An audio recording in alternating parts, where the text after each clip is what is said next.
Good morning students. So once again welcome to the channel. तो चलिए आज बात करते हैं हम characteristics of electromagnetic waves. Okay, last video में हमने क्या किया था कि लास्ट वीडियो में हमने पढ़ा था लिमिटेशन ऑफ रदरफोर्ड मॉडल। और रदरफोर्ड मॉडल की लिमिटेशन के बाद हमें पता चला कि एक नए साइंटिस्ट आए नील बोहर, उन्होंने अपना एक नया मॉडल ऑफ एटम दिया। Okay, but Niels Bohr model को शुरू करने से पहले हम लोगों ने क्या चीज पढ़ी कि वो कौन कौन सी डेवलपमेंट थी जो नील बोहर मॉडल की तरफ गई या जिसके बेस पे नील बोहर ने अपना मॉडल तैयार किया। तो लास्ट वीडियो में हमने एक पॉइंट किया था कि development leading towards the Bohr model. Okay, तो इसका मतलब हमने एक चीज वहां पे एक और चीज डिस्कस की थी कि नील बोहर मॉडल में जाने से पहले बेटा it is very compulsory to study the nature of light. कि नील बोहर मॉडल में जाने से पहले बहुत जरूरी है कि हम लाइट के नेचर को समझें। और लाइट के नेचर को समझाने के लिए हमारे पास दो थ्योरी आई। वो कौन सी थ्योरी थी?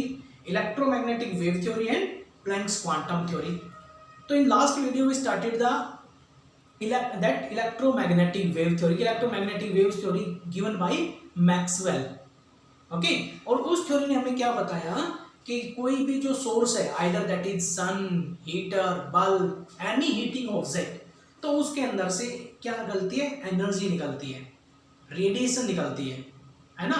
लास्ट वीडियो में हमने डिस्कस किया था। और वो रेडिएशंस वेव्स फॉर्म में निकलती है और उन वेव्स के ऊपर दोनों टाइप का फील्ड क्रिएट होता है, इलेक्ट्रिक फील्ड भी और मैग्नेटिक फील्ड भी, इसलिए उसका नाम रख दिया इलेक्ट्रोमैग्नेटिक वेव्स। अंडरस्टैंड? तो हमने लास्ट पॉइंट पे डिस्कस किया था कि अगर हम सनलाइट में खड़े हैं तो थोड़ी देर बाद ही हमारा शरीर गर्म हो जाता है ना। हम गैस के पास खड़े तो हमें हीट लगने लग जाती है। अगर कोई भी मेटल ऑब्जेक्ट है हम सनलाइट की प्रेजेंस में रख दें तो क्या होगा? मेटल ऑब्जेक्ट गर्म हो जाता है, या सुनो। अगर हमने कंपेयर किया था भाई, एक तो हमारे पास सनलाइट है, सन हमारा सोर्स है, और एक हमारे पास सोर्स हमारा है बल्ब। भाई एक कमरे में हमने क्या किया, बल्ब को जलाया और उस कमरे में हमने कोई ऑब्जेक्ट रख दिया, हीटिंग ऑब्जेक्ट, कोई भी मेटल ऑब्जेक्ट। अब इसमें से रेज निकल रही है, रेडिएशन निकल रही है, वो इससे टकरा रही है, और हमने सनलाइट की प्रेजेंस में कोई मेटल ऑब्जेक्ट रख दिया,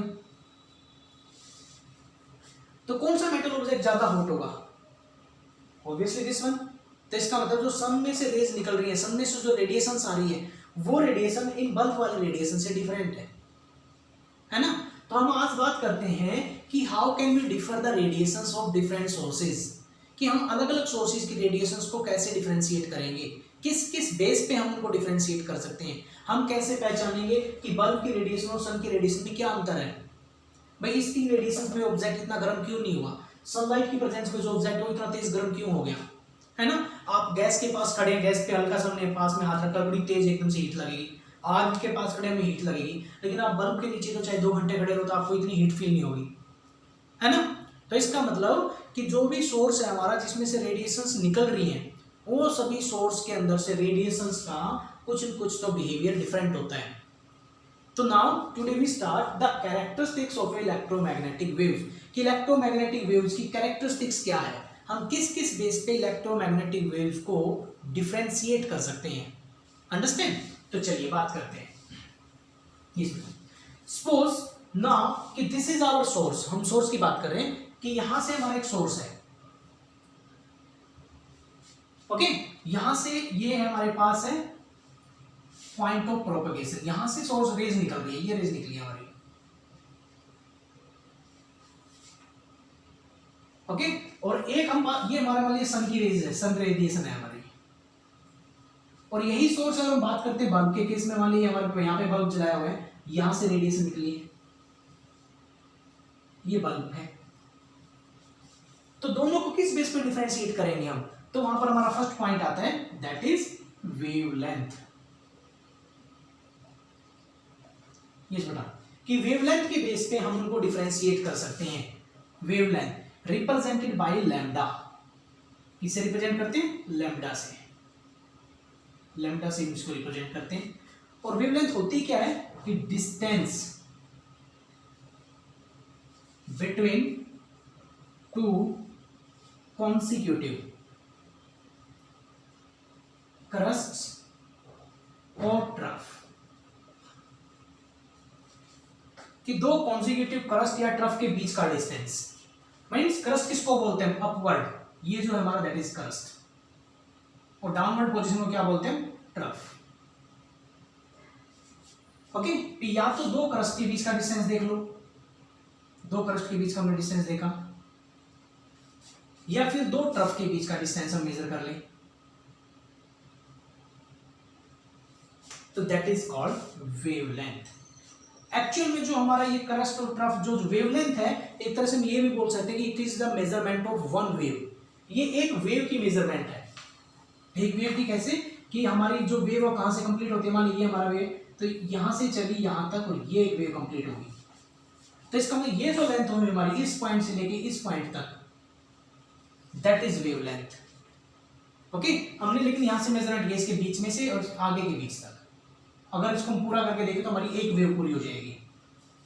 तो in simple language we can say कि वेवलेंथ क्या है हमारे पास, कि that is the length of one wave, कि एक वेव की लेंथ है। ऑब्वियसली लेंथ है तो यूनिट्स क्या रहेंगी, यूनिट्स इसकी एंगस्ट्रॉम में हो सकती है, सेंटीमीटर हो सकती है, पिकोमीटर हो सकती है, मीटर हो सकती है, अंडरस्टैंड। तो ये वैल्यूज हमें कन्वर्जन ध्यान रहनी चाहिए। अब एंगस्ट्रॉम, वन एंगस्ट्रॉम किसके इक्वल होता है, 10⁻⁻10 मीटर, है ना। वन पिकोमीटर किसके इक्वल होता है, 10⁻12 मीटर। ये कुछ कन्वर्जन है जो हमने फर्स्ट चैप्टर में की थी, वो भी हमें ध्यान होनी चाहिए, क्योंकि क्वेश्चंस में हमें यूनिट्स जो है पिकोमीटर में मिल जाएगी, एंगस्ट्रॉम में मिल जाएगी, तो वहां पे हमें कन्वर्ट करना पड़ेगा। सो दैट इज वेवलेंथ, कि वेवलेंथ के बेस पे हम अलग अलग रेडिएशंस को डिफाइन कर सकते हैं। भी इसकी वेवलेंथ अलग है, तो सन की जो बल्ब का जो सोर्स था उसकी जो रेडिएशन थी उनका वेवलेंथ अलग है, कोई और तीसरा सोर्स है उसकी वेवलेंथ हमें अलग मिलेगी, तो दैट इज वेवलेंथ, अंडरस्टैंड। ये था हमारा फर्स्ट पॉइंट। चलिए सेकंड पॉइंट पे चलते हैं। Second point is our frequency. Frequency represented by nu, nu V की तरह दिखता है, हमें न्यू से रिप्रेजेंट करते हैं। अब फ्रीक्वेंसी की अगर डेफिनेशन की बात करें तो क्या है, number of waves passing through a point, passing through a point in 1 second. ठीक है, भी एक वेव्स एक सेकंड में एक पॉइंट से कितनी वेव्स निकल कर जा रही है। मान लिया हमने एक पॉइंट यहां लगा दिया, यहां पे, अब ये हमारा सोर्स है, यहां से वेव्स निकल रही हैं, तो एक तो वेव्स हमारी चली ऐसे, है ना, और एक वेव्स हमारी चली ऐसे, यही पॉइंट यहां पर है सेम, एक वेव्स हमारी चल रही है इस तरीके से।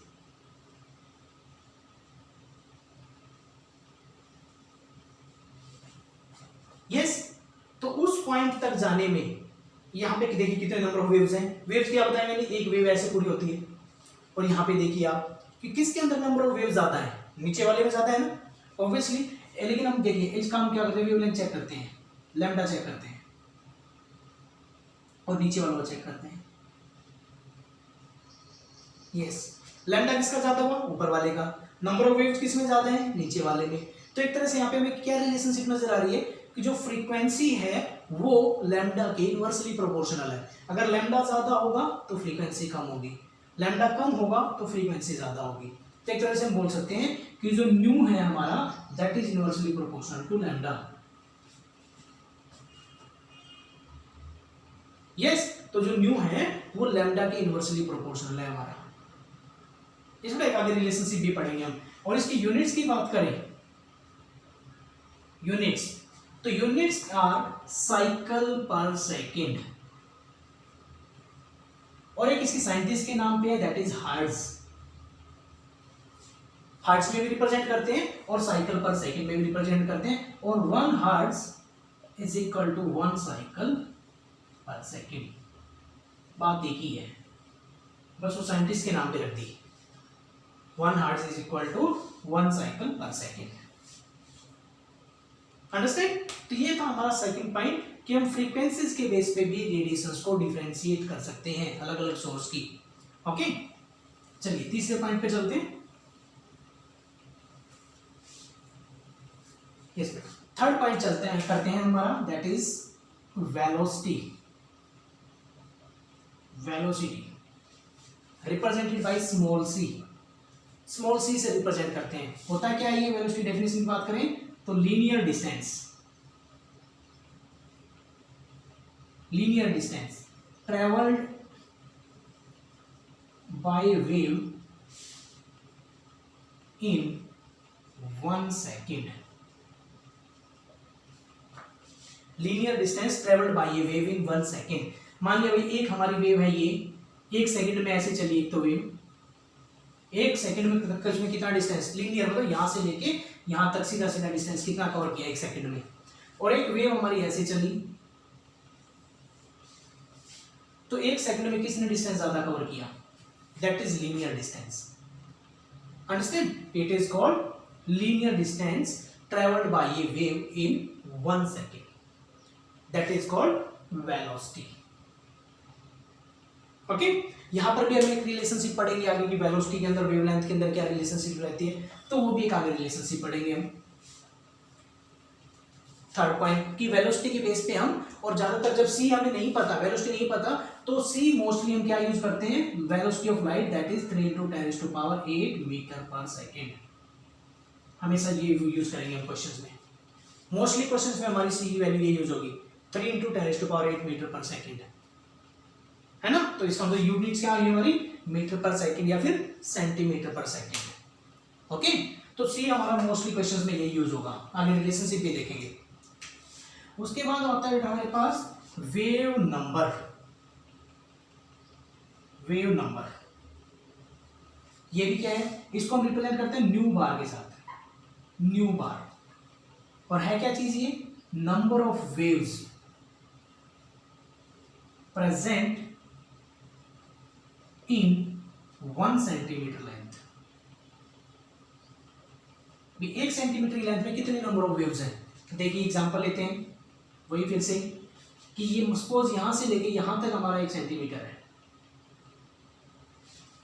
है ना। अब एक तो वेव्स हमने दिखाई ऐसे, एक वेव्स को फिर हमने शॉर्ट कर दिया ऐसे, ये हमारी 1 सेंटीमीटर की लेंथ है, और वेव्स को मैंने ऐसे बना दिया।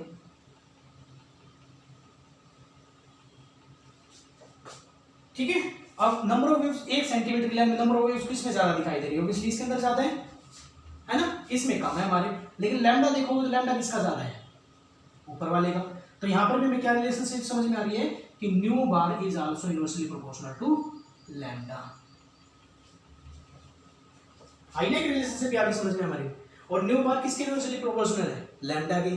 तो लैम्डा की यूनिट क्या रहती है हमारे पास, सेंटीमीटर, मीटर। ओके, तो न्यू बार की जो यूनिट्स रहेंगी वो क्या रहेगी, या तो सेंटीमीटर इनवर्स या फिर मीटर इनवर्स।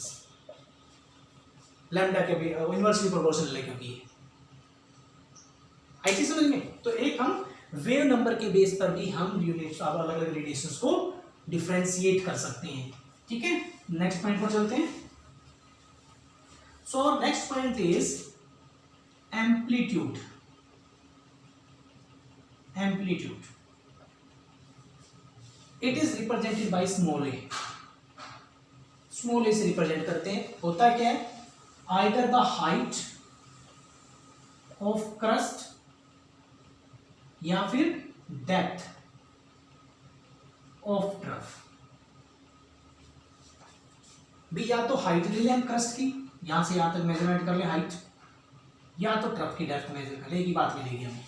क्योंकि किसी भी वेव में जितनी हमेशा क्रस्ट बनती है उतनी ट्रफ बनती है, हाइट ऑफ द क्रस्ट या फिर depth of the trough.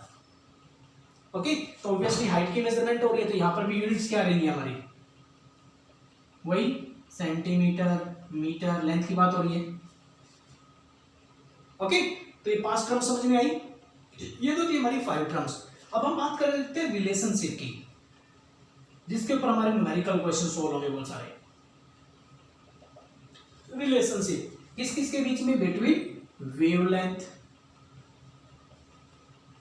Frequency, है ना, वेलोसिटी, वेव नंबर,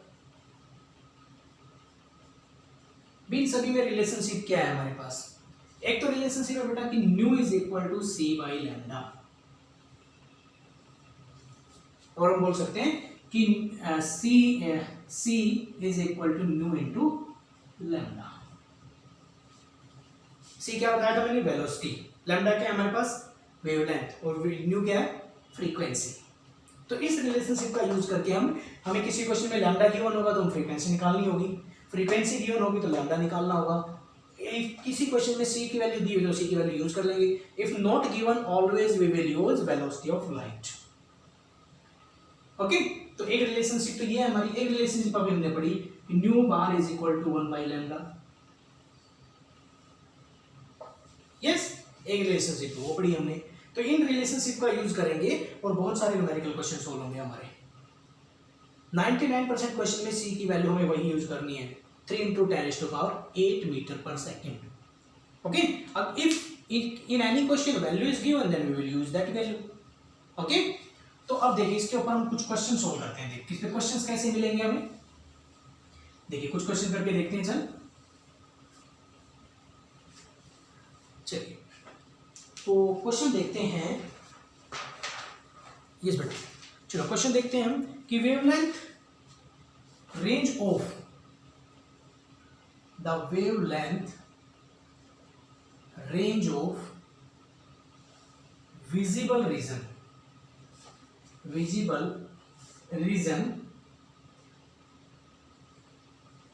ठीक है, extends from violet 400 nanometer to red 750 nanometer. Yes, express the wavelength, express this in frequency. ठीक है, कि जो विजिबल रीजन होता है, ये नेक्स्ट मॉड्यूल में पढ़ेंगे, नेक्स्ट स्लाइड में पढ़ेंगे कि विजिबल रीजन क्या क्या मतलब है, ये रीजन क्या बोल रहे हैं। विजिबल रीजन मींस कि एक स्पेक्ट्रा तैयार होता है, उस स्पेक्ट्रा में एक छोटा सा ही पार्ट होता है जो हमारे विजिबल होता है, जिसको हम देख सकते हैं। भाई एक पर्टिकुलर टाइप की वेवलेंथ या फ्रीक्वेंसी की रेडिएशंस को ही हम देख सकते हैं। ठीक है, अब जैसे कि सनलाइट है, क्या सनलाइट की रेडिएशन हमें दिखाई देती है? नहीं दिखाई दे रही ना, तो एक पर्टिकुलर रेडिएशंस को ही हम देख पाएंगे, तो उस रीजन को बोलते हैं विजिबल रीजन।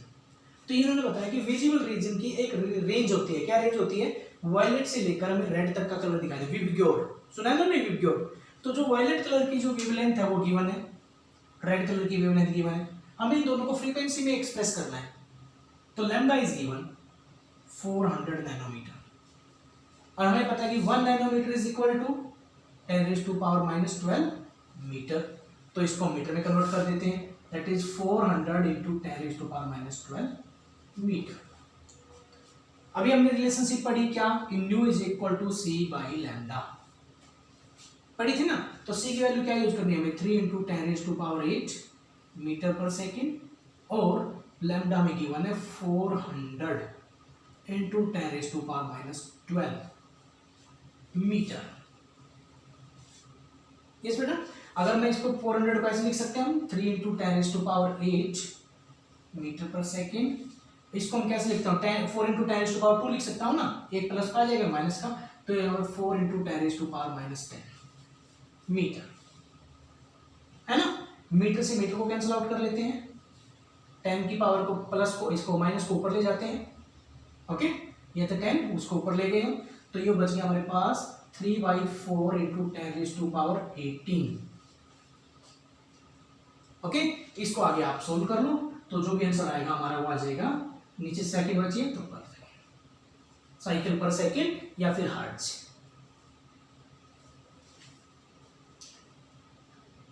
अंडरस्टैंड? तो इस तरीके से हमने क्या किया, इसकी वेवलेंथ, न्यू वेवलेंथ को फ्रीक्वेंसी में कन्वर्ट कर दिया, हर्ट्ज में आंसर आ जाएगा हमारा। इसी तरह इसको भी कर सकते हैं। न्यू लैम्डा इज गिवन, कितना गिवन है? 750 नैनोमीटर। इसको कन्वर्ट कर दो, 750 × 10⁻12 सॉरी नैनोमीटर, 9 यस बेटा, गलत कर गए ना हम लोग। नैनोमीटर है, नैनोमीटर हमारा 10⁻9, पिकोमीटर नहीं है, नैनोमीटर 9। यस, तो यहां पर भी हमारा 9 था, वो पहले 9 था, यहाँ पे 2 और 7 हो जाएगा, तो ये आ जाएगा हमारा 15। अंडरस्टैंड? तो इसी तरीके से 9 नैनोमीटर चल रहा है बता, तो ये हो जाएगा हमारा मीटर। तो फिर से वही वैल्यू पुट कर दो, nu is equal to C by lambda. तो सी था हमारा 3 × 10⁸ डिवाइड बाई 750 × 10⁻⁹। एक तो इसको हम आगे पावर को हटा देते हैं, 75 इंटू, जब मैंने उठाया तो 8 हो गया, ऊपर हो जाएगा 8 10⁻16। इसको नीचे माइनस का 8 रह जाएगा, माइनस के 8 को ऊपर लेके तो क्या, तो प्लस का 8 हो जाएगा, और प्लस का 8 16 हो गया। अब 3/75 को सोल्व करना है, और जो आंसर आएगा हमारा वो हर्ट्ज में आ जाएगा। अंडरस्टैंड? यस, आया समझ में? तो इस तरीके से हमें रिलेशनशिप का यूज करना है।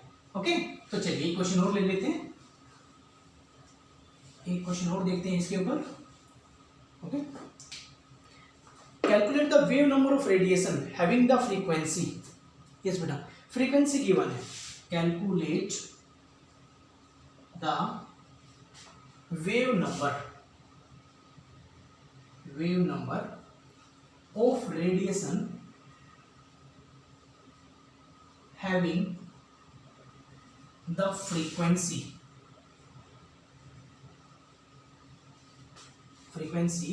that is 4 × 10⁻14 hertz. देखिए हमें क्या निकालना है, वेव नंबर निकालना, मतलब न्यू बार की वैल्यू निकालनी है, न्यू बार। और न्यू बार की हमने रिलेशनशिप पढ़ी अभी, क्या होती है, nu bar is equal to 1/λ। इसका मतलब अगर हम लैम्डा कैलकुलेट कर लें तो न्यू बार की वैल्यू पता चल जाएगी। अब हमें रिलेशनशिप पता है, nu is equal to C by lambda, yes और नो, पता है ना? तो हम लैम्डा को उधर ले जाते हैं, so lambda is equal to C by nu. Nu हमें गिवन है ही, तो 3 × 10⁸ मीटर पर सेकेंड। ओके, और ये न्यू बार हमारे पास 4 × 10⁻14 साइकिल पर सेकेंड। ओके, तो ये हो जाएगा हमारे पास, इसको सोल्व करोगे तो अभी 14 ऊपर जाके माइनस का हो जाएगा। अब इसको 3/4 × 10⁻⁻, माइनस का हो जाएगा तो -6। ओके, इसको सोल्व कर लेते हैं हम,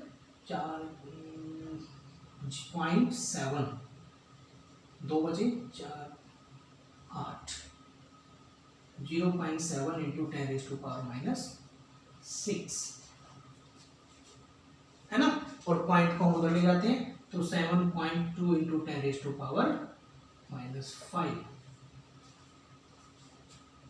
ये आ गई हमारे पास लैम्डा की वैल्यू। ओके, अब लैम्डा की वैल्यू न्यू बार में पुट कर दो, nu bar is equal to 1/λ, तो ये हो जाएगा हमारे पास 1/7.2 × 10⁻⁻5।